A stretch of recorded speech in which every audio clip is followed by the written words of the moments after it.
Hebrews chapter 12.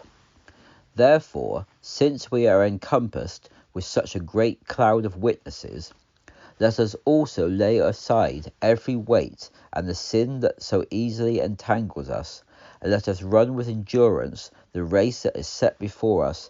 Let us look to Jesus, the author and finisher of our faith, who for the joy that was set before him endured the cross, despising the shame, and is seated at the right hand of the throne of God. For consider him who endured such hostility from sinners against himself, lest you become weary and your hearts give up. You have not yet resisted to bloodshed while striving against sin, and you have forgotten the exhortation addressed to you as sons. My son, do not despise the discipline from the Lord, nor grow weary when you are rebuked by him. For whom the Lord loves, he disciplines, and scourges every son whom he receives. Endure discipline. God is dealing with you as with sons. For what son is there whom a father does not discipline? If you are without discipline, of which everyone has partaken, then you are illegitimate children and not sons. Furthermore, we have had human fathers, and they corrected us, and we gave them reverence. Shall we not much more be subject to the Father of spirits and live? For they indeed disciplined us for a short time according to their own judgment, but he does so for our profit, that we may partake of his holiness. Now no discipline seems to be joyful at the time, but grievous. Yet afterwards it yields the peaceful fruit of righteousness in those who have been trained by it. Therefore lift up your tired hands and strengthen your weak knees. Make straight paths for your feet, lest that which is lame go out of joint, but rather be healed. Pursue peace with all men, and the holiness without which no one will see the Lord. Watching diligently, so that no one falls short of the grace of God, lest any root of bitterness spring up to cause trouble, and many become defiled by it.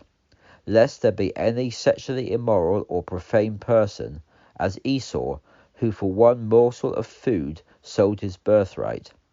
For you know that afterwards, when he wanted to inherit the blessing, he was rejected.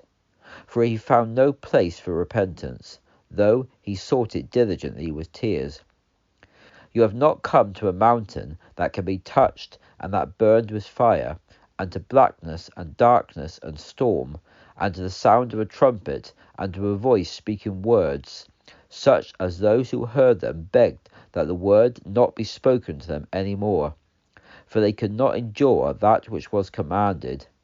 For if so much as a beast touches the mountain, it must be stoned or thrust through with a spear. So terrible was the sight that Moses said, I am terrified and trembling.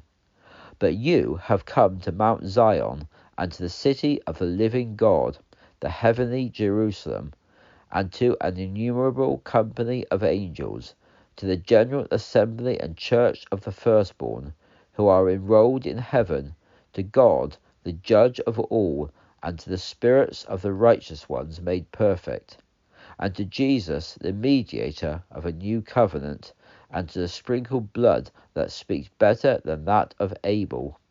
See that you do not refuse him who is speaking.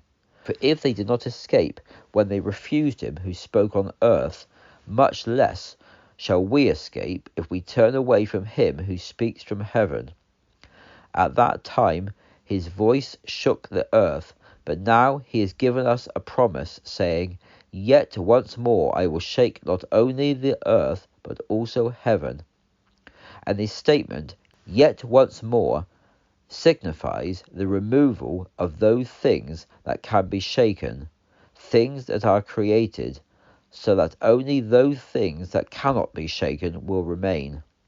Therefore, since we are receiving a kingdom that cannot be moved, let us be gracious, by which we may serve God acceptably with reverence and godly fear, for our God is a consuming fire.